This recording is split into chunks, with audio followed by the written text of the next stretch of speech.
Elapsed time is an amount of time.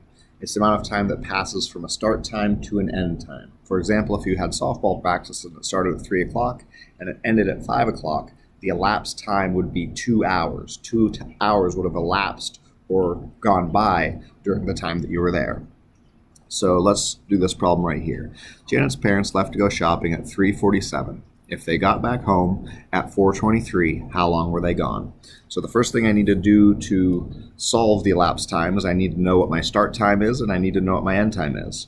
So the parents left to go shopping at 3:47. That's going to be my start time. And I'll write that down on my paper. Start time 3:47. And they got back home at 4:23.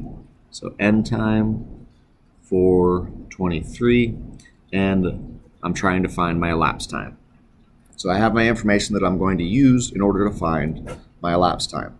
Once I do that, then I need to make a clock, nice and neat, as neat as I possibly can. To do that, I'm going to put in my 12, my 3, my 6, and my 9 first. This allows me to keep my clock nice and neat. Then put in 1, 2, 4, 5, 7, 8, 10, and 11.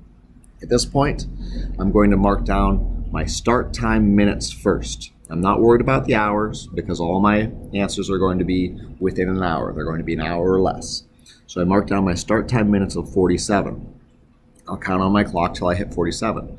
5, 10, 15, 20, 25, 30, 35, 40, 45, 50. So I know that 47 needs to be between my 45 and my 50. So I put 2 big tallies there on the 45 and 50. Then I'm going to put equally spaced 4 smaller tallies between there. So that's 45, 46, 47, 48, 49, and 50. I do that so I can mark the 47th minute appropriately. So 45, 46, 47. That one right there is my start minute, right there. And I'll make that one a little bit darker, a little bit bigger, so I know for sure that's my start time minutes. Then I want to mark my end time minutes. Same exact thing, my end time minutes are 23. I'm going to count on my clock till I hit the 23. 5, 10, 15, 20, and there's 25. So it's between the 20 and the 25. I put 2 big tallies there. That's 20, that's 25. Then I put 4 tallies equally spaced in the middle. So that's 21, 22, 23, 24. I always want to make sure that I check that over to make sure it was done right. And I mark 23. So that's 20, 21, 22, 23. And I'll mark that with an end time. Once again, I make it a little bit bigger so I know for sure that that is my end time minutes. Now I travel from the start time to the end time and I go clockwise. So at this point here, when I'm in the tallies, I'm going to count by 1 minutes. 1, 2, 3. So 3 minutes past there. I'll write that down. Once I hit this point, now I'm going to count by 5s again. 5, 10, 15, 20, 25, 30. And I'll write that down. Then when I hit there, I'm going to count by 1s again. 1, 2, 3.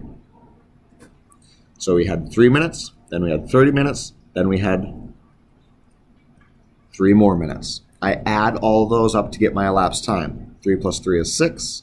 30 plus 6 is 36. So my elapsed time is 36 minutes. So once again, find your information, the start time and the end time. Mark down your start time minutes, mark down your end time minutes, and then travel from your start time to your elapsed time, from your start time to your end time going clockwise.